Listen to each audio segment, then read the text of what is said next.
Class 8 chapter 2 exercise 2.4 question number 6। Question number 5 तक हम last video में देख चुके हैं। यहाँ से स्टार्ट करेंगे हम question number 6। There is a narrow rectangular plot reserved for a school in Mahuli village. The length and breadth of the plot are in the ratio 11:4। मतलब 11x हो जाएगी लेंथ और 4x हो जाएगी breadth. At the rate of 100 per metre it will cost the village panchayat ₹75,000 to fence the plot. मतलब fencing करने के लिए टोटल 75,000 रुपीज़ लगेंगे और पर मीटर की कॉस्ट कितनी है 100 to fence the plot. What are the dimensions of the plot. हमें निकालनी है लेंथ और ब्रेड्थ। सबसे पहले हम क्या करेंगे, लेंथ और ब्रेड्थ को हम अज्यूम कर लेंगे। लेंथ के लिए हम क्या लेंगे 11x और ब्रेड्थ के लिए हम क्या लेंगे 4x। ठीक है, अब बात आई फेंसिंग की। तो फेंसिंग के वक्त हम निकालते हैं पेरीमीटर। पेरीमीटर कहाँ से लाएं, क्वेश्चन में पेरीमीटर तो दिया ही नहीं है। क्वेश्चन में टोटल कॉस्ट दी है और पर मीटर की कॉस्ट दी है। तो इन दोनों चीज़ों का यूज़ करके हम निकालेंगे पहले perimeter. Perimeter equal to total cost upon cost per metre. Total cost कितनी है 75,000। अपॉन में क्या लिखेंगे हम 100, क्योंकि पर मीटर की कॉस्ट कितनी दी है 100। अगर हम इसको सॉल्व करेंगे तो हमें जो वैल्यू मिलेगी वो होगा पेरीमीटर। ये 2 ज़ीरो ये कैंसिल हो जाएंगे, हमें मिलेगा 750 मीटर। 750 मीटर हो गई पेरीमीटर की वैल्यू। अब पेरीमीटर का फॉर्मूला हम सबको आता है, इक्वेशन बनाते हैं और उसको सॉल्व करते हैं। Perimeter equal to 2 into length plus breadth होता है। पेरीमीटर की जगह हमने 750 लिख दिया। 2 इंटू लेंथ क्या ली थी 11x, ब्रेड्थ क्या ली थी 4x। 11x plus 4x 15x हो जाएगा। 15 इंटू 2 30 हो जाएगा। x equals to 750 upon 30। x की वैल्यू आ गई 25 पर हमें चाहिए 11x और 4x की वैल्यू। तो 11x की वैल्यू क्या हो जाएगी 11 इंटू 25 275 मीटर और 4x की वैल्यू क्या हो जाएगी 4 इंटू 25 मतलब 100। हमारे पास लेंथ आ गई, ब्रेड्थ आ गई और यही हमसे क्वेश्चन में पूछा गया था। हमसे क्वेश्चन में पूछा था what are the dimensions of the plot. तो डायमेंशंस है 275 एंड 100। ये हो गया हमारा 6th क्वेश्चन सॉल्व। अब बढ़ते हैं आगे। अब हम यहाँ पर 7th और 8th क्वेश्चन को फ़िलहाल के लिए स्किप करेंगे और 9th और 10th क्वेश्चन पहले सॉल्व करेंगे। इन दोनों क्वेश्चंस के बाद हम 7th और 8th क्वेश्चन सॉल्व करेंगे लास्ट में। देखते हैं हमारा 9th क्वेश्चन क्या है। अ grandfather is 10 times older than his grand daughter. ठीक है, एक स्टेटमेंट से हमें यह पता चल गया है कि जो ग्रैंडफादर हैं वो उसकी ग्रैंड डॉटर के 10 टाइम्स हैं। आगे क्या लिखा है, he is also 54 years older than her. मतलब 54 ईयर्स ओल्डर हैं उस डॉटर से, उनकी ग्रैंड डॉटर जो है उससे 54 ईयर्स ओल्डर हैं। Find their present ages. अब आपको निकालनी है प्रेजेंट एजेस। तो सबसे पहले हम क्या करेंगे, एक की एज को लेंगे x। तो हमने ग्रैंड डॉटर की एज को क्या लिया x ले लेते हैं हम। सबसे पहले ग्रैंड डॉटर की एज को हम x ले लेते हैं। तो फर्स्ट स्टेटमेंट क्या था, अ grandfather is 10 times older than his grand daughter. तो अगर ग्रैंड डॉटर x है तो ग्रैंडफादर क्या हो जाएंगे 10x हो जाएंगे, क्योंकि 10 टाइम्स बोला है। जब जब टाइम्स बोला है हम क्या करते हैं मल्टीप्लाई। तो पहले स्टेटमेंट से ये दो चीज़ें हमें मिल गई हैं। अब नेक्स्ट स्टेटमेंट से देखते हैं हमें क्या इक्वेशन मिलेगी। नेक्स्ट स्टेटमेंट लिखा था he is 54 years older than her. मतलब ग्रैंडफादर की एज उसके डॉटर के 54 ईयर्स ज़्यादा है। ग्रैंड डॉटर की एज में 54 प्लस कर दें तो वो 10x के इक्वल हो जाएगा।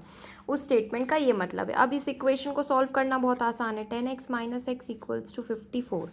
तो 9x equals to 54। x equals to 54 upon 9। x की वैल्यू आ गई है 6।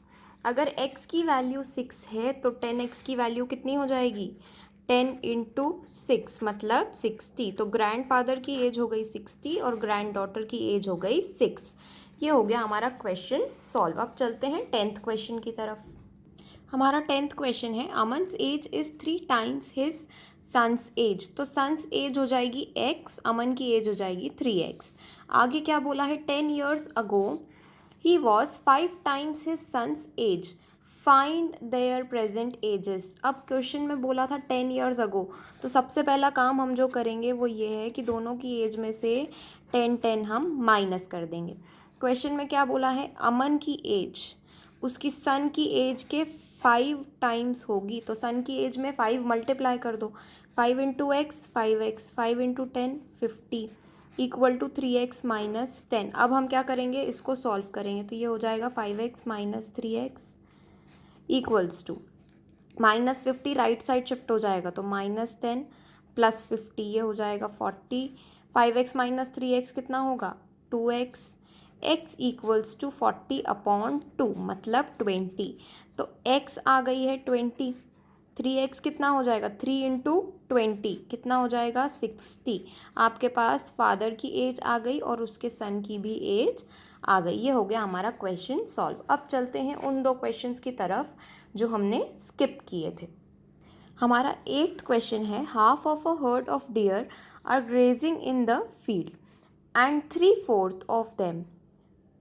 देखो अब इसमें क्या करना पड़ेगा, हमें एक वैल्यू लेनी है, डियर को हम लेंगे x, ठीक है। तो टोटल नंबर ऑफ डियर जो उस हर्ड में होंगे x, स्टेप बाय स्टेप हम उसको फॉर्म करेंगे कि टोटल डियर कैसे निकलेंगे। एक बार फिर से, half of a herd of deer are grazing in the field. अगर टोटल x है तो हाफ क्या हो जाएगा x/2, पहली चीज़ पता चल गई। आगे क्या बोला है, and 3/4 of the remaining are playing nearby, ठीक है। मतलब हाफ तो ग्रेजिंग में चले गए, हाफ का 3/4, ठीक है, हाफ जो बचे हैं उसका 3/4 क्या कर रहे हैं, वो वहाँ पर खेल रहे हैं, ठीक है। आगे बढ़ते हैं, the rest 9 are drinking water from the pond. अब बचे हुए 9 जो हैं वो पानी पी रहे हैं, ठीक है। Find the number of dear in the heard. निकालना क्या है, नंबर ऑफ डियर। तो सबसे पहला स्टेप भी यही होगा, टोटल नंबर ऑफ डियर को ले लो x, ठीक है। अब इसकी इक्वेशन को बहुत ध्यान से देखना कि ये बनेगी कैसे। x equals to x/2 plus 3/4 of x minus x/2 plus 9। अब ये दिखने में हमें कॉम्प्लिकेटेड सी इक्वेशन लग रही है, लेकिन ये कॉम्प्लिकेटेड बिल्कुल नहीं है। अगर ये स्टेटमेंट हमें समझ आ गया तो ये इक्वेशन भी बहुत इजी है। देखो टोटल को लिया था x, हाफ क्या कर रहे हैं ग्रेजिंग, 3/4 ऑफ रिमेनिंग हाफ, तो x में से x/2 माइनस करना पड़ेगा, तो ये मिले हमें रिमेनिंग का 3/4 क्या कर रहे हैं, खेल रहे थे, और 9 जो हैं वो पानी पी रहे थे। जब हम इन तीनों को प्लस कर देंगे तो टोटल नंबर ऑफ डियर मतलब x मिल जाएंगे। करना क्या है, एलसीएम लेके इस इक्वेशन को सॉल्व कर देना है। एक बार फिर से, टोटल को लिया था x, हाफ क्या कर रहे थे ग्रेजिंग। अब क्वेश्चन में बोला था 3/4 ऑफ द रिमेनिंग, तो रिमेनिंग कैसे निकलेगा, टोटल में से ये हाफ माइनस करेंगे तभी तो बचा हुआ पता चलेगा।